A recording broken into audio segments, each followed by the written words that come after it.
Good afternoon to all of you.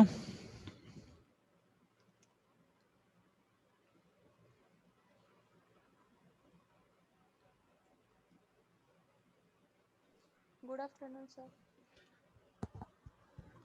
The slide is visible to all. Yes, sir. Okay, thank you.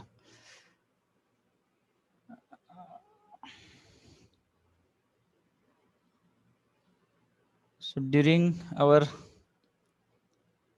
chapter discussion, we have started discussing the basic terms related to laser, that is interaction of radiation with matter, then terms related to laser, afterwards characteristics of laser. तर हे 3 points आपण बघितलेत जे आपल्याला एक platform देतात की laser light काय आहे, त्याचे प्रॉपर्टीज किंवा कॅरेक्टरिस्टिक्स काय आहेत ते समजून घ्यायला. Now today we are discussing one important point, that is helium neon laser. Okay, तर तुम्हाला माहिती आहे की आपला जो फर्स्ट चॅप्टर आहे सेमी कंडक्टर फिजिक्स, त्यामध्ये जो मोठा क्वेश्चन होता तो कुठला होता, तर Hall effect it's a derivation. त्यानंतर आपण क्रिस्टलोग्राफी हा चॅप्टर बघितला, त्यामध्ये जो क्वेश्चन होता 5 मार्काचा तो कुठला होता, तर डेरिवेशन फॉर इंटरप्लेनर डिस्टन्स. आणि जो आपला थर्ड चॅप्टर होता कुठला, तर साऊंड इंजिनिअरिंग, ज्यामध्ये क्वेश्चन जो होता मोठा क्वेश्चन तो म्हणजे factors affecting architectural acoustics and their remedies. तसंच या चॅप्टरमध्ये हा जो पॉईंट आहे तर तो 5 मार्काचा वेटेज असलेला आणि मोठा पॉईंट आहे, that is helium neon laser. So you can guess easily helium and neon means it is a gaseous laser. Now we have discussed the background related to laser, what it means, what is meant by metastable state, then how we can increase the number of atoms from lower state to higher state, what happens in case of absorption and in case of emission. तर हे सगळे points आपण check केलेले. तर याचाच base घेऊन आता आपण काय करणार आहोत, तर हा पॉईंट डिस्कस करणार आहोत, that is helium neon laser. यामध्ये काय काय येते, तर याच्यामध्ये फर्स्ट पार्ट आहे तो कन्स्ट्रक्शन, ज्यामध्ये आपण हे चेक करणार आहोत की हेलियम निऑन लेझरचं कन्स्ट्रक्शन काय आहे, त्याच्यामध्ये आपण गॅसेस म्हणा किंवा त्याचे डायमेन्शन्स म्हणा कसे मेंटेन करतो. Then next is working.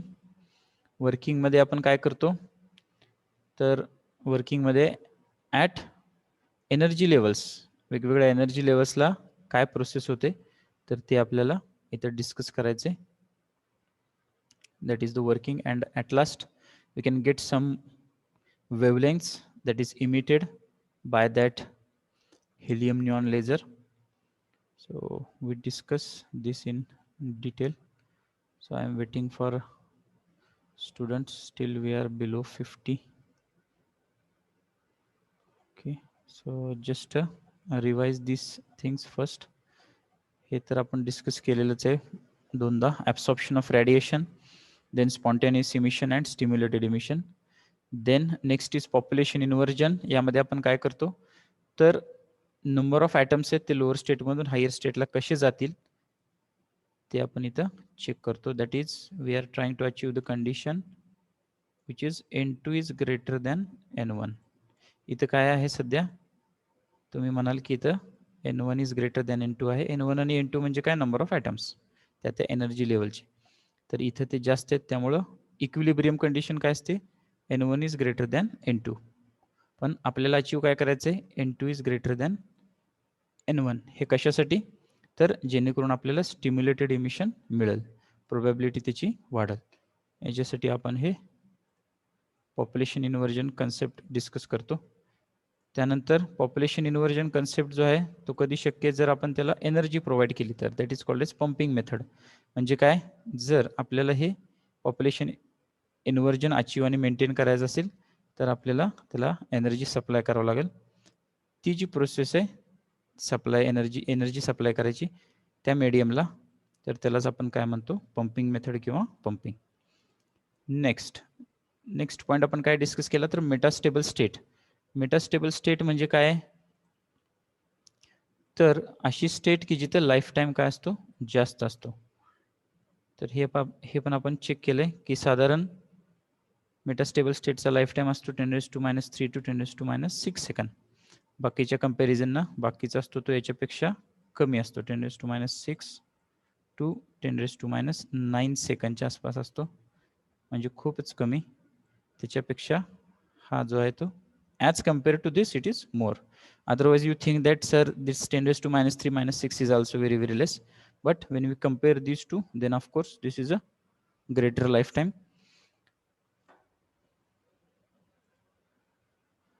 So here what it means, metastable state म्हणजे अशी स्टेट जिथं तो ॲटम आहे तर तो जास्त वेळासाठी थांबतो, जेणेकरून इथं पॉप्युलेशन इन्व्हर्जन अचीव्ह होणार. पॉप्युलेशन इन्व्हर्जन अचीव्ह झाल्यामुळे आपल्याला स्टिम्युलेटेड इमिशन इथं मिळणार आणि मॅक्झिमम नंबर ऑफ फोटॉन्स जे आहेत तर ते काय होणार, तर इथून इमिट होणार. And we can get the laser beam. त्यानंतर आपण काय चेक केलं तर याच्या प्रॉपर्टीज बघितल्या लेझरच्या, ज्यामध्ये पहिली आहे दे आर हायली कोहरंट. कोहरंट याचा अर्थ काय, in phase with each other. या फिगरमध्ये तुम्ही बघू शकताय, इथे जर तुम्ही बघितलं, ठीक आहे, this is called as in phase. तुम्हाला ही एकच दिसत असेल वेव्ह, पण एक नाहीये ही जी आहे वेव्ह, तर तशाच बाकीच्या पण आहेत आणि त्या एकमेकावर ओव्हरलॅप झाल्यात. That's why they are in phase with each other. इथे जर तुम्ही बघितलं तर हे काय आउट ऑफ फेज आहे, म्हणजे ही जर वेव्ह अशी कन्सिडर केली तर एक्सपेक्टेड काय, इन फेज म्हणजे परत त्याच्यावर दुसरी वेव्ह, ठीक आहे, याप्रमाणे. आणि आउट ऑफ फेज म्हणजे काय, तर डिस्टर्ब करणार त्याला. Okay, like this. So highly coherence, coherency म्हणजे काय थोडक्यात, तर in phase with each other. Then due to this we have this amazing properties. ते हायली कोहरंट असतात. त्याच्यानंतर मोनोक्रोमॅटिक म्हणजे त्याचा कलर जो असतो तर तो सिंगल कलर असतो. आता तुम्ही म्हणाल की आपण सोडियम सोर्स कन्सिडर करतो मोनोक्रोमॅटिक सोर्स म्हणून, ठीक आहे, येलो लाईट 5890 5896 अँगस्ट्रॉमचे वेव्हलेंथ आपण कन्सिडर करतो. पण जर तुम्ही त्याचा स्पेक्ट्रम घेतला तर तुमच्या लक्षात येईल की आपल्याला एक्सपेक्टेड काय की मोनोक्रोमॅटिक सोर्स म्हणजे येलो कलरचा जो स्पेक्ट्रल लाईन आहे तर ती दिसली पाहिजे, पण इथे तसं होत नाही. सोडियम सोर्सचा जर तुम्ही स्पेक्ट्रम घेतला तर तिथे तुम्हाला काही फेंट कलरचे अजून सुद्धा वेव्हलेंथच्या लाईन्स दिसतात. याचा अर्थ काय, तर monochromatic sodium source is not a perfectly monochromatic, but laser beam is perfectly monochromatic because it shows only one color, that is one wavelength. ठीक आहे. देन लेस डायव्हर्जन्स, हे पण तुम्हाला सांगितलं की spreading, to diverge means to spread. जो divergence आहे तर तो कन्व्हेन्शनल सोर्सचा काय असतो, जास्त असतो जर टॉर्चचा घेतला आपण तर, आणि जर लेझर सोर्स घेतला तर त्याचा डायव्हर्जन्स खूप कमी असतो. आपल्याला शार्प फाईन बीम जे आहे तर तो स्पॉट आपल्याला मिळतो फक्त. तर तुम्ही कम्पेअर करू शकताय की याचा डायमीटर आणि हा डायमीटर हा केवढा असतो सेम डिस्टन्सवर. ठीक आहे, त्याला एक्झाम्पल आपण घेतलेलं टॉर्च आणि लेझर पॉइंटर. तर जर तुम्ही सेम डिस्टन्सवरनं फोकस केलं भिंतीवर तर तुम्हाला हे दिसू शकतं की टॉर्चचा फोकस केवढा मोठा असतो आणि लेझर पॉइंटरचा खूप कमी असतो. याच्या मागचं रिझन काय, the reason behind that is plane waves, that is plane wave front. Laser propagates in the form of plane waves. That's why angular divergence is less as compared to conventional source. Then next property ती म्हणजे युनिडायरेक्शनॅलिटी किंवा हाय डायरेक्शनॅलिटी. हाय directionality म्हणजे काय, a conventional light source emits light in all direction. इथं तुम्ही बघू शकताय, इथं फिगरमध्ये दिलेलं आहे, ठीक आहे. हा जो बल्ब आहे तर हा सगळ्या डायरेक्शनमध्ये लाईट इमिट करतोय. लेझर जी आहे तर ती एकाच डायरेक्शनमध्ये प्लेन वेव्ह फ्रंटमुळे हे होतं. परत एकदा, so we can get that beam to a sharp focus or extremely sharp focus, आणि याच्याचमुळे त्याची इंटेन्सिटी सुद्धा जास्त असते. Laser light is much more intense and brighter than that of any other conventional source. So it emits light in the form of a narrow beam. So its energy gets concentrated in a small portion. So we can melt the metal or vaporize the metal by using this laser beam. The reason behind that is it's a divergence, unidirectionality, and that's why intensity is high. Okay, so this is about yesterday's point, that is revision you can consider. Now today we are discussing this important point, helium neon laser हा आपल्याला आज discuss आणि complete करायचा आहे. तर एक generalise term आपण पहिल्यांदा बघूया की गॅसियस लेझर म्हणजे काय असतो. तुम्हाला मी सांगितलं की त्या मटेरियलनुसार लेझरचे टाईप असतात. कुठले कुठले? सॉलिड असेल तर solid state laser, liquid dye laser, gaseous laser like this helium neon, and semiconductor diode laser. जर सेमीकंडक्टर मटेरियल आपण यूज केलं तर सेमीकंडक्टर डायोड लेझर सुद्धा असतो. Now in our syllabus we have this gaseous laser. So let us check generally what it means. Gas laser usually employ a mixture of two gases, capital A and capital B, where atoms of kind A are initially excited by electron impact and they transfer their energy to atoms of kind B, which are the actually active centers. So this is important word, active centers. आता याचा अर्थ काय? तर gaseous laser म्हणजे काय असतो थोडक्यात? तर मिक्सचर असतं दोन गॅसचं. फॉर एक्झाम्पल जनरली आपण डिस्कस करतोय A प्लस बी, ज्याच्यामध्ये ए गॅसचे जे ऍक्टिव्ह सेंटर्स आहेत तर ते बी गॅसच्या ऍक्टिव्ह सेंटर्सला काय करतात? इग्नाइट करतात, इनिशिएट करतात कोलिजननं, आणि ते जे इम्पॅक्ट आहे त्या कोलिजनमुळं काय होतं? तर आपल्याला इथं लेझर बीम मिळते. तर इथे तुम्ही बघू शकता, इथं लेझर आउटपुट आपण दाखवलेलं आहे याच्यातून. तर ए प्लस बी म्हणजे दोन गॅसेसचं मिक्सचर, वेगवेगळ्या पर्सेंटेजला, वेगवेगळ्या प्रेशरला आपण त्याला मेंटेन करतो आणि आपल्याला लेझर बीम मिळते.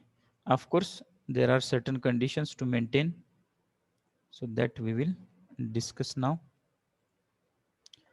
So at actual this helium neon laser look like this. हा जो वरचा जो फोटोग्राफ आहे तो म्हणजे हेलियम निऑन लेझरचा आहे जो आपण कशासाठी यूज करतो? तर लॅबोरेटरी पर्पजसाठी यूज करतो. तुम्हाला माहिती आहे की लेझर म्हणजे हाय पॉवर असते आणि हाय इंटेन्सिटी असते. तर जिथं हाय पॉवर किंवा हाय इंटेन्सिटी जनरेट होते तिथं आपण कूलिंग सिस्टीम वापरत असतो त्याला कूल करण्यासाठी. पण यामध्ये तेवढी इंटेन्सिटी किंवा तेवढी एनर्जी इमिट होत नाही. That's why this is a laboratory purpose and small scale power laser. So let us try to understand the construction of this helium neon laser. So I can draw one simple diagram so that you can understand what it means.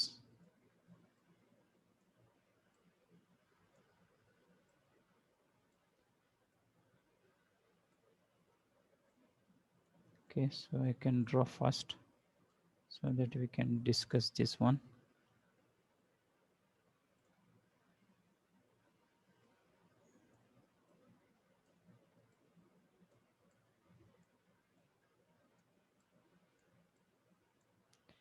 Now during construction we have to check some parameters that we are maintaining for this one. So this is a cavity where we are enclosing our helium and neon gas, that is mixture of helium and neon gas.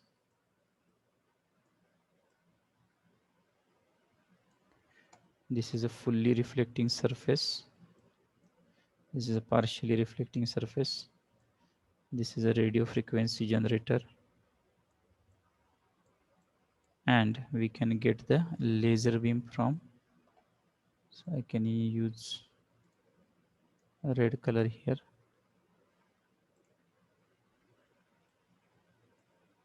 So from this portion we can get the laser beam, and this is a quartz tube.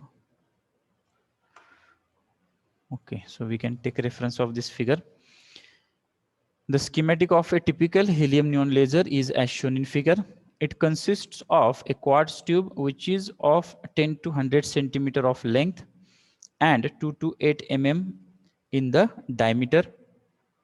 The tube is filled with the mixture of helium and neon gas.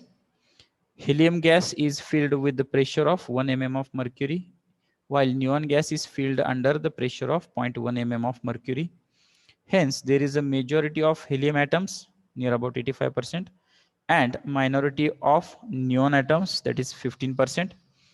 Actual lasing atoms are neon atoms. Okay, so this is an important line. Actual lasing atoms are neon atoms.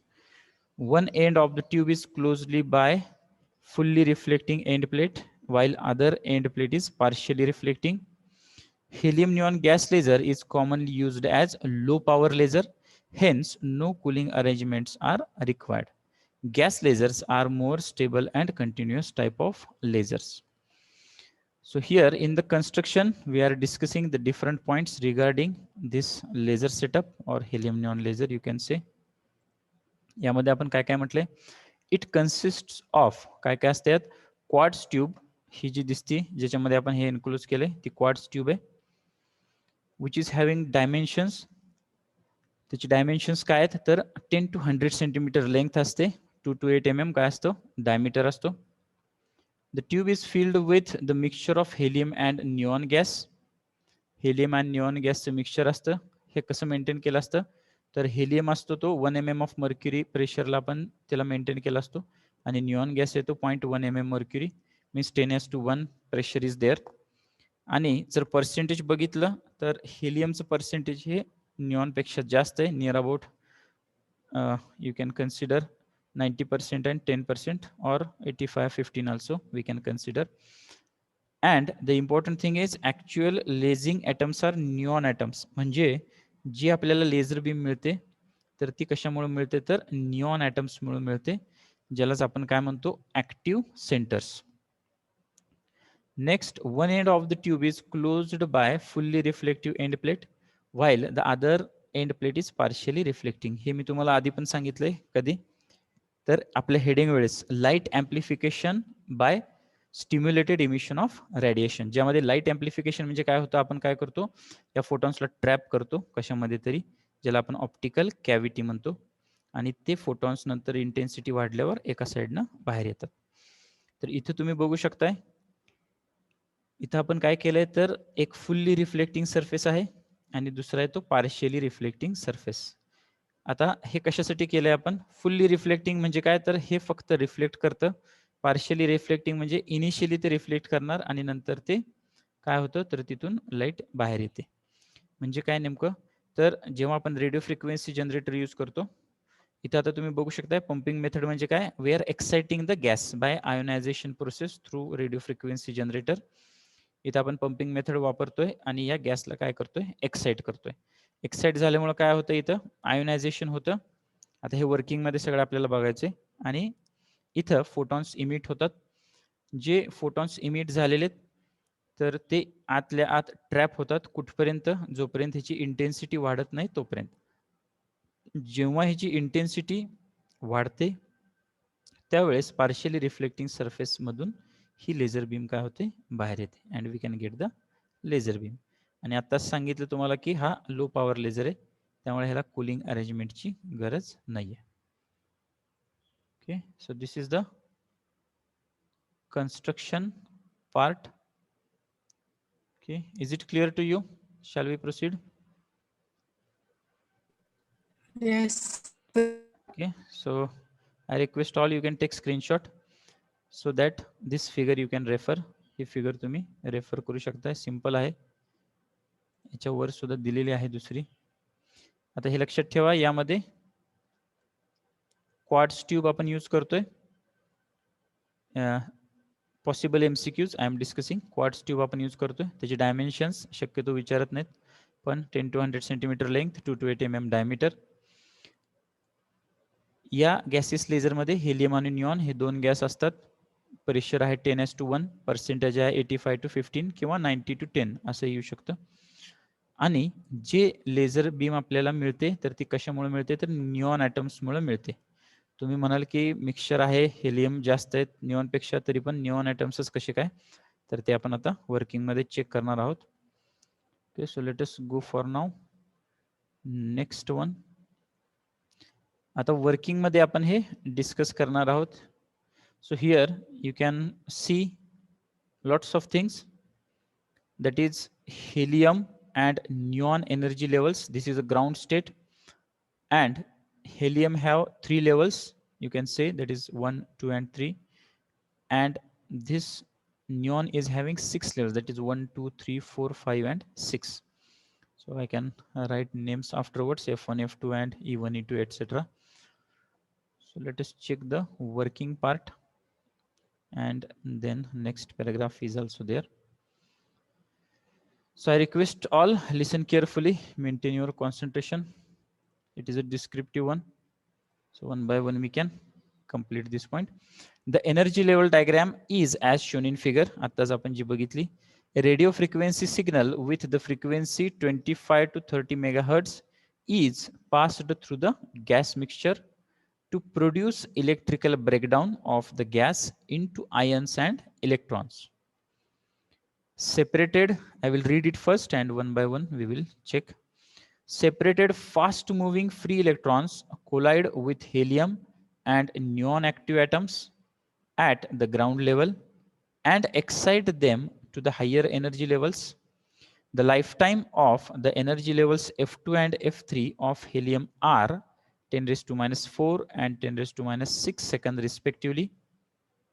As the neon higher energy levels E4 and E6 are close to the excited energy levels F2 and F3 of helium, then the probability of helium atom transferring their energy to the excited atom of neon through inelastic collision is greater than the probability of excited helium atoms following downward transition towards emission. Since pressure of the helium atoms is nearly 10 times greater than that of neon atoms, the excited levels E4 and E6 of the neon are densely populated that other energy levels of neon. Thus, the population inversion may be achieved with neon energy level. ठीक आहे, आता हे English मध्ये आपण discuss केलं, पण याचा अर्थ काय आणि नेमकं काय काय होतं ते आपण आता इथे चेक करूया. So we can give first the names to these energy levels as ही जी फिगर आहे याच्यामध्ये आपण हे एनर्जी लेवल्सचे नंबर्स टाकूया जेणेकरून तुम्हाला डिस्कशन करताना हे लक्षात येईल. So this is F1 and this is F2 and F3.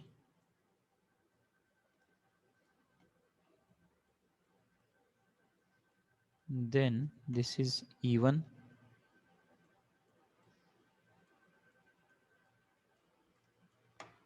This is E2. Then E3. E4.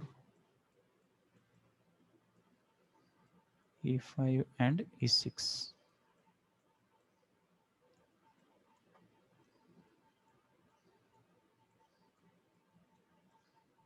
Okay, now we will discuss this. तर आता आपण जे काय मी वाचून दाखवलं इंग्रजीमध्ये तर त्याचा नेमका अर्थ काय ते आपण आता बघूया परत एकदा. The energy level diagram is as shown in figure. Energy level diagram आपण इथं दाखवलेली आहे. A radio frequency signal with the frequency 25 to 30 megahertz is passed through the gas mixture to produce electrical breakdown of the gas into ions and electrons. म्हणजे काय तर आपण ही जी figure तुम्हाला मी दाखवली जिथं रेडिओ फ्रिक्वेन्सी जनरेटर दाखवलाय तर त्यांना आपण काय करतो या गॅसला एक्साइट करतो त्याचं आयोनायझेशन होतं. आता तुम्हाला माहिती आहे आयोनायझेशन म्हणजे काय तर separating electrons from atom that is called as ionisation. तर इथं आयोनायझेशन होतं आणि ते इलेक्ट्रॉन्स सेपरेट होतात ॲटम्स पासून to produce electrical breakdown of the gas into ions and electrons. Electrons separate होतात ॲटम्स पासून, ॲटम्सलाच आपण काय म्हणतो आयन्स म्हणतो. ठीक आहे. Separated fast moving free electrons collide with helium and neon active atoms. आता त्याच आयन्सला आपण इथं काय शब्द दिलाय ऍक्टिव्ह ॲटम्स. तर हे separated fast moving free electrons आहेत ते कोलाइड होतात कशाला तर हेलियम आणि निऑन ऍक्टिव्ह ॲटम्सला at the ground level and excite them to the higher energy levels. Higher energy level ला ते काय करतात तर एक्साइट करतात यांना. The lifetime of the energy level F2 and F3 of helium are 10 raised to minus 4 and 10 raised to minus 6 second respectively. तर इथं बघू शकतो आपण F2 आणि F3 म्हटलेलं आहे. याचा लाईफ टाइम काय तर 10 raised to minus 4 आणि 10⁻⁶ असा लाईफ टाईम आहे. आता लाईफ टाईम म्हणजे काय ते आपण डिस्कस केलेलं आहे ऑलरेडी, परत मी रिपीट करत नाही. लाईफ टाईम म्हणजे काय, तर तेवढ्या वेळासाठी तो ॲटम त्या त्या एनर्जी लेवल्सला असतो, थांबतो. So here we are here. The lifetime of the energy levels F2 and F3 of helium are 10⁻⁴ and 10⁻⁶ seconds respectively. As the neon higher energy levels E4 and E6 are close to the excited energy levels F2 and F3. याचा अर्थ काय, तर इथे जर तुम्ही बघितलं तर तुमच्या लक्षात येईल की F2 च्या जवळ E4 आहे निऑनची, आणि F3 च्या जवळ काय आहे, E6 आहे निऑनची.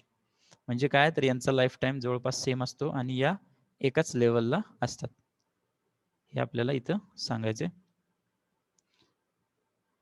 काय म्हणतोय आपण इथं, तर as the neon higher energy levels E4 and E6 are close to the excited energy levels F2 and F3 of helium, then the probability of helium atom transferring their energy to the excited atoms of neon through inelastic collision is greater than the probability of excited helium atoms following a downward transition towards emission. आता या वाक्याचा थोडक्यात अर्थ काय, तर या levels एकमेकाच्या जवळ असल्यामुळं कुठल्या कुठल्या F2 आणि E4 आणि F3 आणि E6 या फिगरमध्ये इथे दिले बघा, helium neon collision.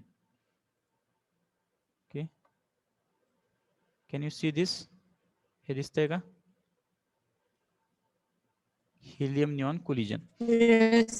Okay, so this is a inelastic collision. तुम्ही शिकलेल्या इलॅस्टिक आणि इनइलॅस्टिक, ज्यामध्ये काय होते, एनर्जी ट्रान्सफर होते. तर त्या वाक्याचा अर्थ हा आहे की हे निऑन ॲटम्स जे एक्साइट झालेत ते परत खाली येण्यापेक्षा हिलियमचे ॲटम्स या निऑन ॲटम्सला काय करतात, एनर्जी ट्रान्सफर करतात इनइलॅस्टिक कोलिजननं, आणि ते परत एक्साइट होऊन नंतर मग इमिशन किंवा एनर्जी इमिट करायची शक्यता जास्त असते. Okay, so here after that, since pressure of helium atom is nearly 10 times greater than that of neon atoms, the excited levels E4 and E6 of neon are densely populated than that of the energy levels of neon.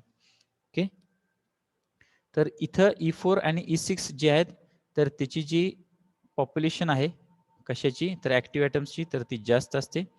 दस the population inversion may be achieved with neon energy level. त्याच्यामुळे इथं population inversion जे आहे तर ते होण्याची शक्यता असते, आणि ते झाल्यामुळेच आपल्याला इथं लेझर बीम मिळते. ठीक आहे, आता तुम्ही म्हणाल की फक्त एकच एनर्जी लेवल असते, त्यामध्ये ट्रान्झिशन होतं आणि तेवढीच वेवलेंथ मिळते का, तर नाही. इथे तुम्ही बघू शकताय की वेगवेगळ्या व्हॅल्यूज आहेत आणि वेगवेगळ्या लेवल्स आहेत, ज्याच्यामुळे आपल्याला इथे एनर्जी मिळते. तर ते कुठल्या कुठल्या आहेत ते आपण बघूया.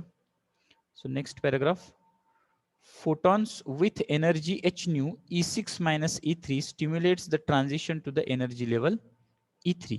E6 to E3 transition होतं. This transition generates a laser beam of red color of wavelength 632 angstrom.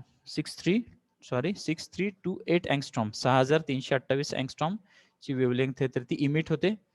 ही कुठल्या ट्रान्झिशन मुळे होते, तर E6 to E3.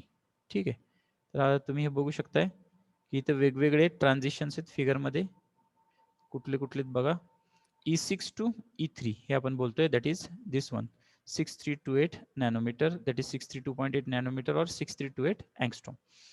Next is 3.39 micrometer, E6 to E5. Next E4 to E3 किती येते, 1.15 मायक्रोमीटर. म्हणजे थोडक्यात काय, त्या त्या एनर्जी लेवलचा जो डिफरन्स आहे त्याच्यानुसार ते ते इमिशन आपल्याला इथं मिळतं. Okay, so the same thing here written. From the energy level E3, emission of radiation observed spontaneously the energy level E2. Since the level E2 of neon is a metastable state, then the possibility of atoms in the level E2 getting re-excited again to the energy level E3 may get disturbed. म्हणजे इथं आपण काय म्हणतोय, तर ही जी E2 level आहे, this one, ही one of the metastable state आहे. तुम्ही म्हणाल की मेटास्टेबल स्टेट एकच असते का, तर नाही, 2 किंवा 3 मेटास्टेबल स्टेट असू शकतात. तर ही जी आहे ती one of the metastable state असल्यामुळे इथं काय होऊ शकतं, इथं सुद्धा ऍक्टिव्ह ॲटम्स आहेत तर ते अॅक्युम्युलेट होऊ शकतात आणि हे परत रिव्हर्स होऊ शकतात. कशामुळे, तर कोलिजनमुळे इलेक्ट्रॉन्सच्या, आणि ही सायकल डिस्टर्ब होऊ शकते. आपल्याला काय पाहिजे, तर हे इथं एनर्जी इमिट करून खाली यावेत आणि परत ही सायकल अशीच कंटिन्युअस व्हावी. तर याच्यासाठी आपण काय करतो, याच्यासाठी आपण तो जो ती जी क्वार्ट्ज ट्यूब आहे त्याचं डायमीटर कमी ठेवतो. ठीक आहे, इथे तुम्ही बघू शकताय क्वार्ट्ज ट्यूब जे आपण म्हटले त्याचं डायमीटर किती आहे, इथं आपण सांगितलेलं आहे 2 to 8 mm इन डायमीटर, म्हणजे खूप कमी डायमीटर आपण त्याचं ठेवतो. त्याचं रिझन काय, तर ते इथं दिलेलं आहे. This can be prevented by reducing diameter of the tube so that the active atoms in the state E2 follow the downward transition directly to the lower energy level E1 of neon. तर याच्यासाठी आपण काय करतोय, diameter त्याचं कमी ठेवतोय. त्याच्यामुळं काय होतं, तर त्याच्यामुळं कोलिजन होतं त्या ऍक्टिव्ह ॲटम्सचं आणि ते खाली येतात. This is due to the collisions with walls of the tube of reduced diameter. Diameter कमी असल्यामुळं परत एकदा रिएक्साइट होण्याच्या ऐवजी या कोलिजनमुळे काय करतात, ते एनर्जी इमिट करतात आणि ते खाली येतात. आणि खाली आल्यानंतर ही सायकल परत कंटिन्यू होते आणि आपल्याला ही सायकल रिपीट होऊन या 3 वेवलेंथ मिळतात. आता तुम्ही म्हणाल की 3 वेवलेंथ मिळतात, मग आपल्याला मोनोक्रोमॅटिक किंवा सिंगल वेवलेंथच कशी मिळते, तर सिंपल त्याला आन्सर आहे ते म्हणजे काय, तर आपण इथं काय करतो, एक फिल्टर लावतो जो काय करतो, बाकी सगळ्या वेवलेंथ ॲब्सॉर्ब करतो आणि एकच वेवलेंथ पास करतो किंवा पुढे पाठवतो. ठीक आहे, तर हे जे हेलियम निऑन लेझर आहे तर त्याची स्टँडर्ड व्हॅल्यू आहे 6328 angstrom, 6328 angstrom. It comes under red colour region and we can get this value. तर वेगवेगळ्या वेवलेंथ आहेत त्याच्यानुसार आपल्याला वेगवेगळ्या व्हॅल्यू मिळतात, जे आपण सगळ्यात शेवटी इथं दिले. The helium neon laser can be operated at any of the following wavelength. पहिली आहे lambda is equal to 6328 angstrom. हे कशा कशामधलं ट्रान्झिशन आहे, तर E6 टू E3. त्यानंतर 3.39 मायक्रोमीटर हे आहे E6 टू E5 आणि 1.15 मायक्रोमीटर हे आहे E4 टू E3. ठीक आहे, जे आपण इथं फिगरमध्ये दाखवलेलं आहे. So here you can see E6 to E3 6328 angstrom, E6 to E5 3.39 micrometer, and E4 to E3 that is 1.15 micrometer. Okay, so this is the discussion for helium neon laser. Is it clear to you? Yes, sir. Okay, so I request you to take the screenshot where I have written some numbers.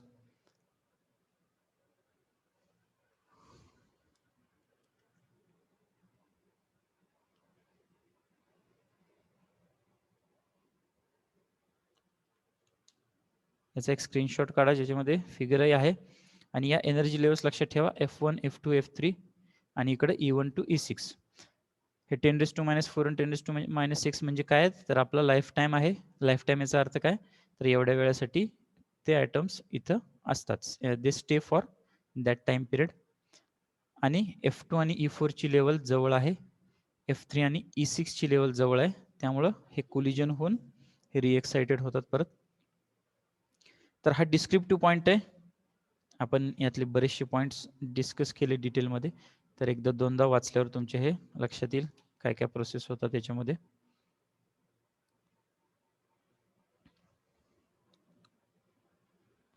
Okay, have you taken screenshot? Yes sir. Okay, याचं काय परत तुम्हाला details मिळून जातील, पण हे जे स्क्रीनशॉटवर आपण. Hello sir. हां बोला सर, एकदा शॉर्ट मध्ये सांगा की. हो सांगतो की, परत सांगतो, काय प्रॉब्लेम नाही. तुम्ही हे फक्त स्क्रीनशॉट घ्या, परत आपण डिस्कस करूया डिटेलमध्ये. हे झालं असेल तर परत पहिल्यापासून मी समराईज करतो. ओके,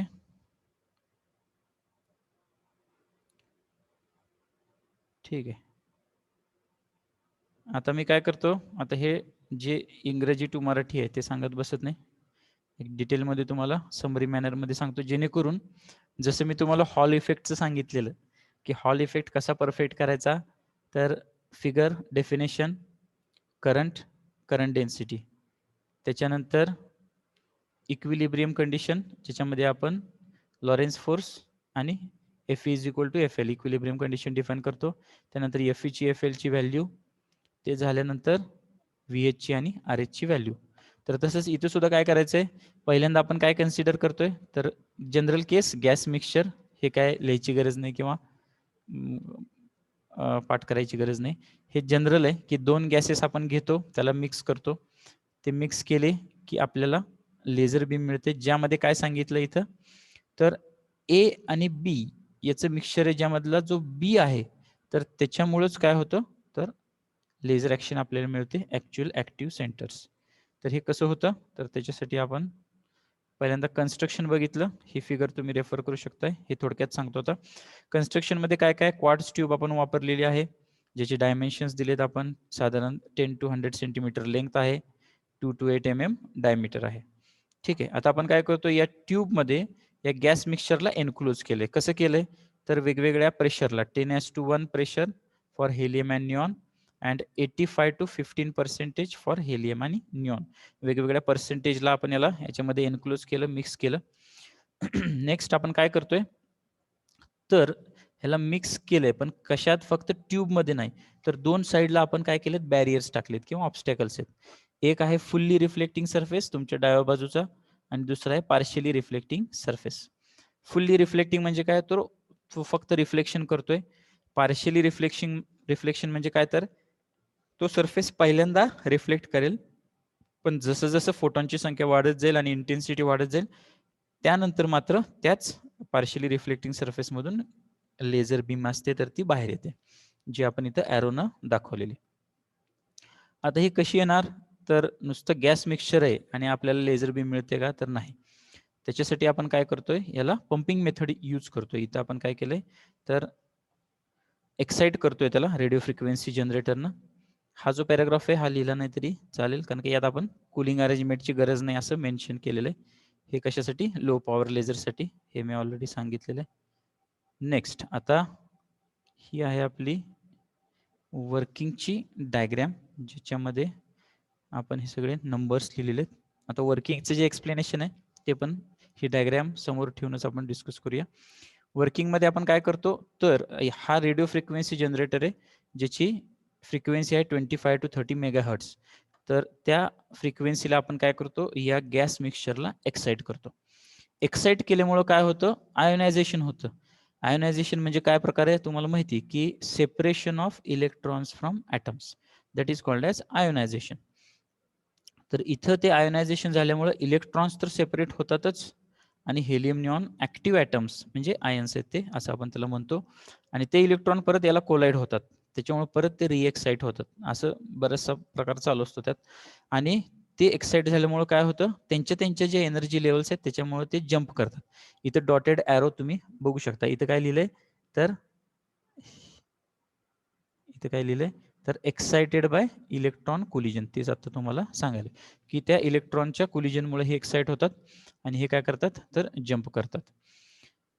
तर ते जम्प करून हेलियमची जी एनर्जी लेवल आहे वरची, ती आहे F2 आणि F3, ज्याचा लाईफ टाइम आहे 10⁻⁴ to 10⁻⁶ सेकंद. आता या साईडला बघितलं, हा हाफ पोर्शन आहे तो हेलियमचा आहे आणि हा निऑनचा आहे. निऑनमध्ये फक्त 3 एनर्जी लेवल आहेत का, तर नाही. निऑनमध्ये 6 एनर्जी लेवल्स आहेत, E1 to E6.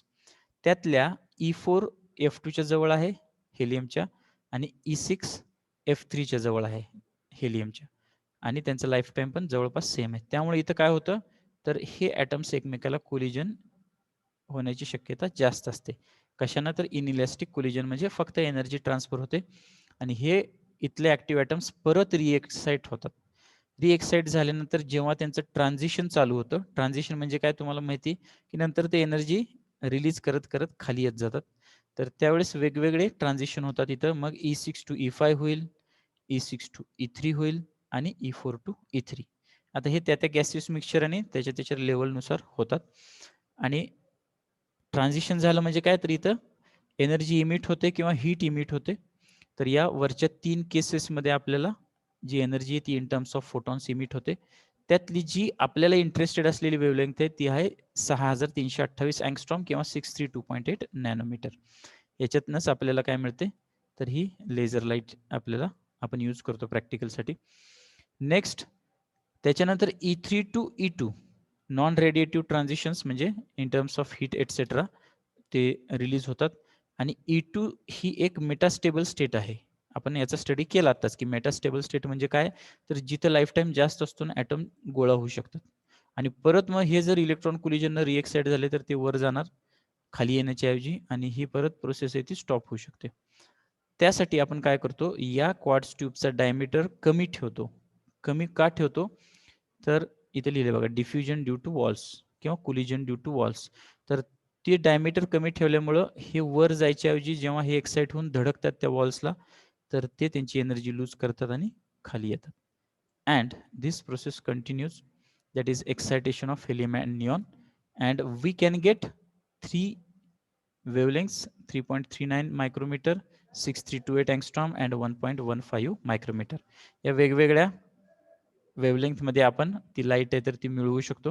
म्हणजे हेलियम निऑन लेझरचा वापर करून आपण 3 प्रकारचे इमिशन्स आहेत ते मिळवू शकतो, हँडल करू शकतो. पण आपण काय करतो, फिल्टर वापरतो. इथे ही रेड लाईन त्याच्यासाठी दाखवली, फिल्टर वापरतो जेणेकरून फक्त 6328 अँगस्ट्रॉमच बाहेर येऊ शकते. म्हणजे आपल्याला मोनोक्रोमॅटिक सोर्स जो आहे लेझर सोर्स तो वापर करता येतो. कशासाठी, तर प्रॅक्टिकल किंवा लॅबोरेटरी पर्पजसाठी. Okay, now it is clear to you.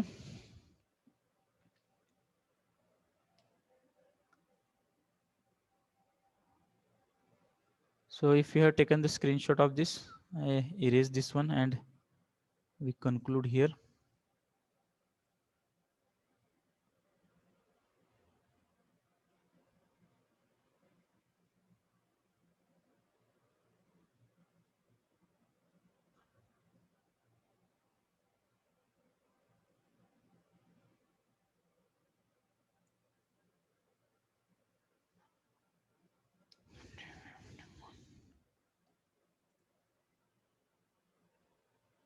So next point is holography, that we will discuss in the next lecture.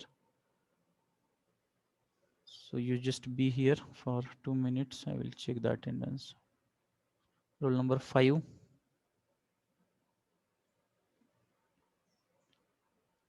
9. 11. 12. 16.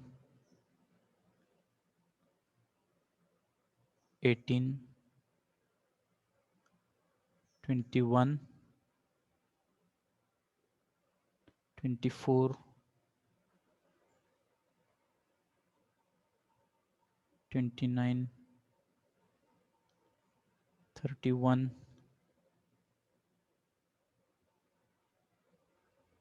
37. 39. 40. 44. 45.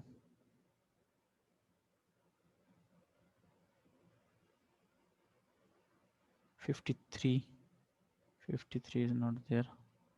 50. 53, 54, 55, 56. Hello sir.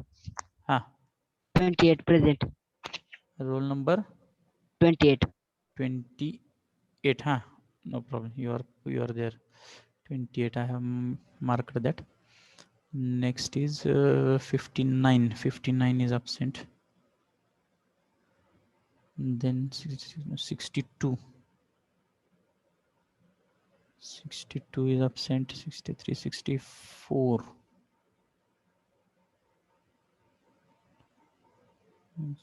Role number 16 आहेत आणि 55 पण आहेत. Okay, so I repeat once again. absent number roll number 5, 9, 11, 12, 18, 21, 24, 29, 31, 37, 39, 40, 44, 45, 53, 59, 62, 64. These are absent student. Okay, So today we conclude here. Thank you.